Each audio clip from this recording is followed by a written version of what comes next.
It's 2015, and the world's most powerful drug trafficker, El Chapo, is about to escape from prison. Did you see it? Right now. He's gone.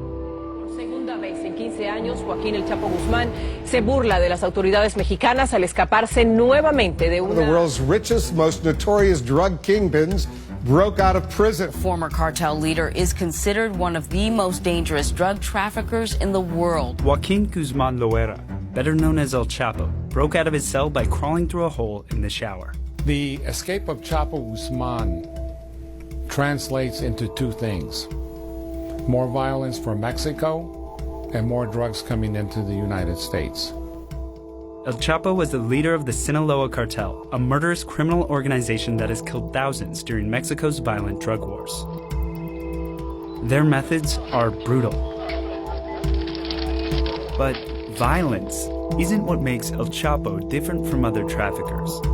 Instead, his legacy has been shaped by two abilities: transporting more drugs across the border than anyone else, and always finding a way to escape authorities. That was until now. After being captured again in Mexico, El Chapo is standing trial in the United States. It's the latest chapter for the world's most powerful drug trafficker, and to understand how El Chapo got here, it helps to look at a single innovation. The one tool that El Chapo used to transform the drug trade is the same tool that made him its most elusive target.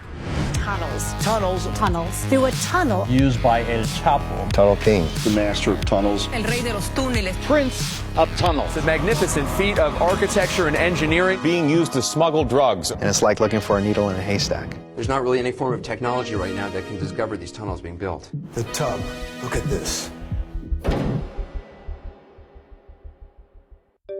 In 1990, federal agents in Douglas, Arizona found something new: a sophisticated drug tunnel to the US from Mexico. And when investigators got inside, they were amazed by what they saw. The tunnel was 300 feet long and lit by an electrical system running along the wall. At one end, a lever raised a hydraulic lift that opened an entrance in the safe house floor. One agent said it was like something out of a James Bond movie. In fact, it had been built by an architect working for El Chapo. And agents didn't know it yet, but this was their first sign of a major shift in the US drug trade. In the 1980s, US drug traffic had been dominated by cocaine coming through the Caribbean. But during the next 2 decades, US forces led a crackdown, which changed the drug trade in 2 ways that put El Chapo in the right place at the right time. First, drug traffic shifted to routes through Mexico. Second, as national militaries worked with the US to destroy crops in South America, traffickers focused on drugs they could grow elsewhere. The coca plant is only grown in the Andes Mountains, but marijuana can be grown in Mexico, especially in mountain ranges along the western coast. And the same is true for the opium poppy, the raw ingredient processed to make heroin. For both crops, the densest region of cultivation includes the state of Sinaloa, the home of El Chapo. El Chapo also had the ideal way to move those drugs. Unlike cocaine, which is odorless and can be tightly packed into a vehicle, marijuana is bulky and has a strong smell. But by using his tunnels, El Chapo could get massive amounts across the border quickly. By 2010, El Chapo had become the most powerful trafficker in the country. And as the Sinaloa cartel increased their power, their territory expanded to include the entire western half of the US border. As their control spread west, one particular area became crucial to their operation: a suburb of San Diego called Otay Mesa. There are 3 reasons why they chose Otay Mesa, and understanding them gives you a sense of how sophisticated El Chapo's operation really was.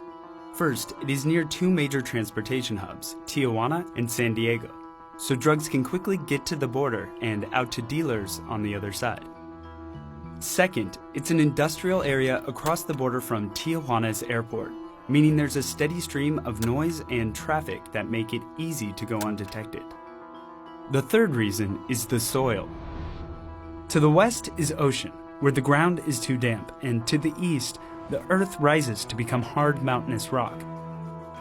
Otay Mesa is located in between, and soil maps show a geological sweet spot where the soil is soft enough to dig by hand, but strong enough to support a tunnel. Yeah, this is the stair system. It's about a 70-foot drop. In November 2010, agents found a tunnel in Otay Mesa built by the Sinaloa cartel. Inside, electricity-powered lighting and a ventilation system. Along the floor, a rail system allowed workers to remove rubble during construction and then transport drugs once they started using it. Over the next few years, agents found more massive tunnels. Tunnels like these can take several months and millions of dollars to build, but they're worth it. The tunnels are so big that traffickers can move multiple tons of drugs at once. As the Sinaloa cartel continued building in Otay Mesa, their tunnels got more impressive, like building an entrance for one beneath the bathroom floor. El Chapo's tunnels are dug so deep that ground-penetrating radar can't detect them, and at ground level, the entrances are hidden in clever ways. But El Chapo wasn't only building tunnels to smuggle drugs across the border. In 2014, authorities raided his safe house in the Sinaloan capital of Culiacan. But El Chapo escaped by fleeing through a tunnel hidden beneath his bathtub. A few days later, authorities tracked him down in Mazatlan, where El Chapo was captured and sent to Altiplano maximum security prison. A year later, he was gone.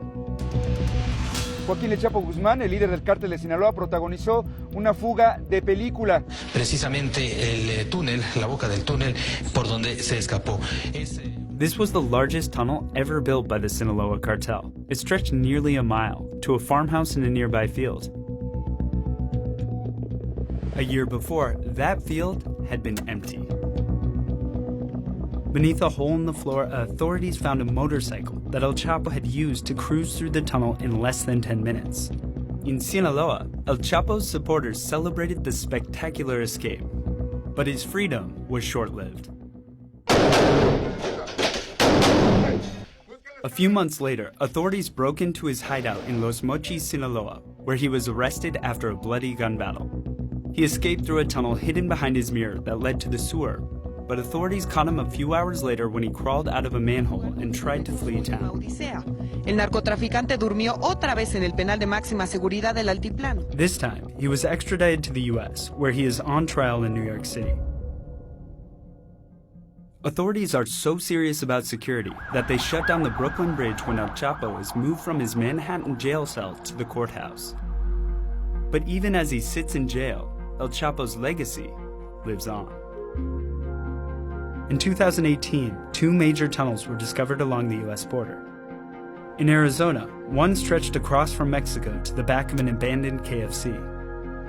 And in California, authorities found an unfinished tunnel that had been equipped with electricity and ventilation systems that run on solar power. Another piece of his legacy also continues. In 2018, drug violence contributed to more people being murdered in Mexico than ever before. But as aspiring kingpins add to the violence in Mexico, El Chapo is back in his cell. At least, for now. Thanks for watching. If you haven't already heard, we've launched a paid membership program called the Video Lab. It's a great way to support our journalism, and if you want to join, you can head over to vox.com/join.